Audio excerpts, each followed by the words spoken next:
Once again, from the College of Arts and Sciences.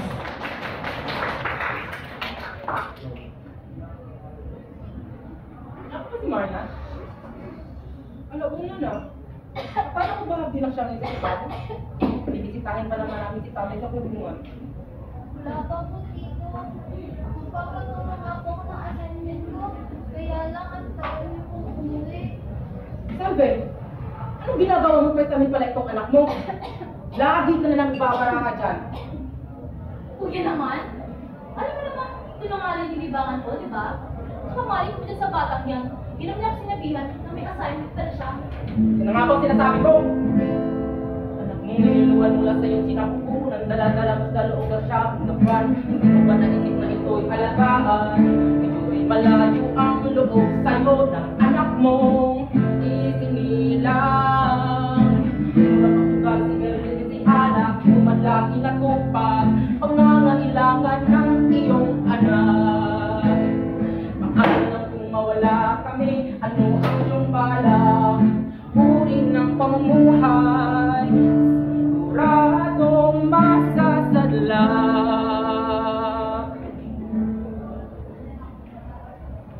Tita!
Nasa processing unit na yung loan application ko.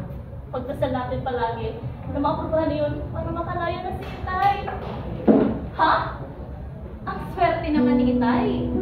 Pagkatapos niyang magpakakulong sa kulungan, heto, nagkakandara pa kayong humanap ng paraan para makalaya siya.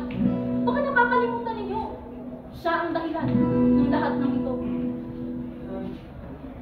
Hindi ko ipagkain lang sa puso. May puot at katig. Hindi ko ikakain lang sa puso ko. May hinanakit. Tinigis ko ang lahat, sakit at pagkit.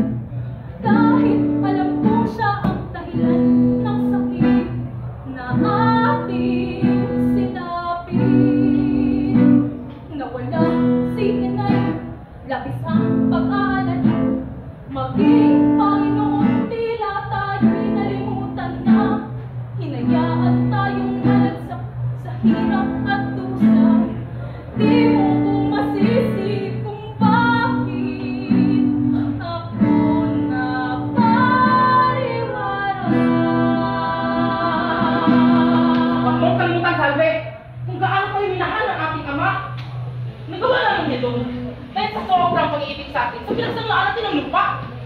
At saka ate, pinagsisihan na Itay yun. Pinagbayaran niya na nga ang lahat sa loob ng 15 taon. Maging masaya ka na lang para sa ating lahat. Magiging buo na ulit tayo! Naalala ko ang lahat sa ating munting tahanan. Kaya ang pagkuhan, ngunit buong kasiyahan. Tayo man ay salang sa buhay na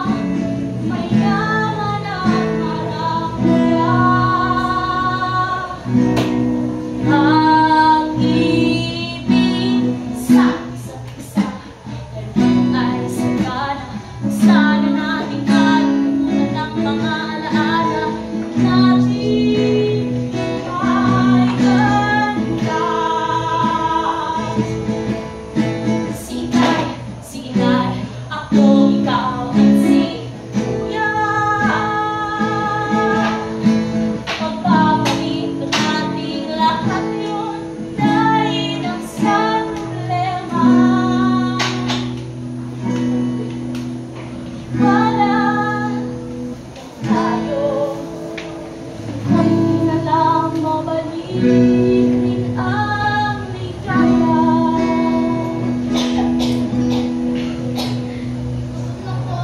Ay! Naku, tita, pasensya ka na ha. Anak, kumain na tayo. Dala ko yung paborito mo. Pansit! Ate, kuya, at kayo, kain na. Marlon, maraming salamat na lang sa pagtataguyod mo sa mag-anak natin. Nakakahiya dahil ako ang panganay. Kaya sa akin dapat yan. Ate, kain na. Ate, saan ka na? Wala naman ng gana.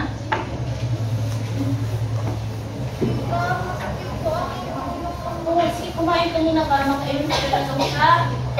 Ate, pwede ka ba bumili ng gamot? Sakto, nabusan din ako ng sigarilyo. O, punta mo lang ako na Aling Marites, ha?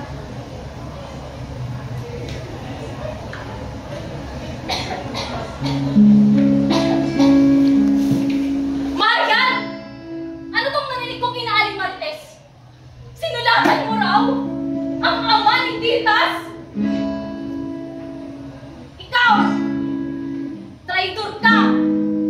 Alam mo kung gaano kalaki ang galit ko sa kanyang ama. Totoo ba? Totoo ba sinasabi ni Salve? Totoo ba?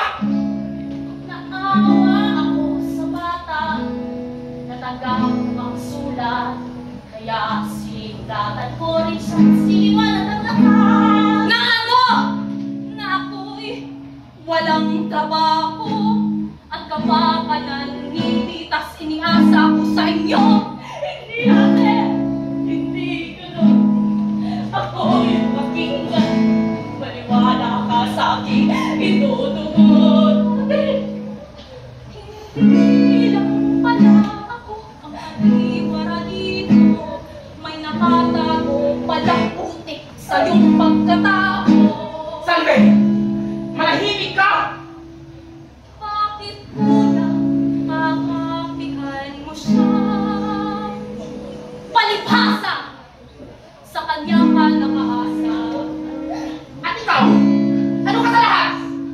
Pabigat? Pamilyang dating masaya, ngayon'y sira at isa. Hindi nawawala, kapayagan at tuwa. Mga danika lang nakatapos, mga danika lang nakatapos.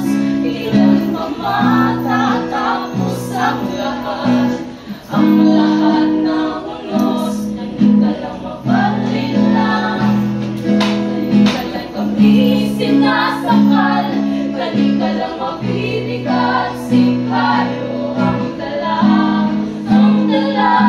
pinipigilan aming pahinga sa dalas ng problema. Ilan kaya sisikat ang liwanag, o Diyos, kailan kaya?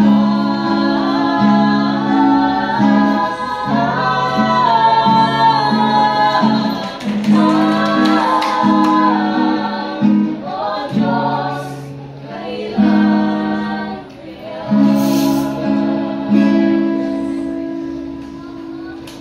Tigas!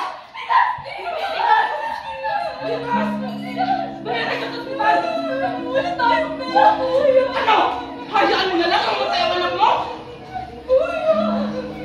Ako na bahala!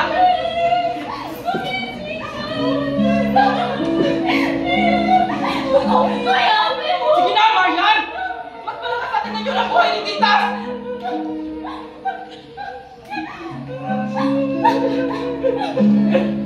Hello, Tita Soledad. Ako po si Marian, anak ni Nanay Tulor, Tatay Lito.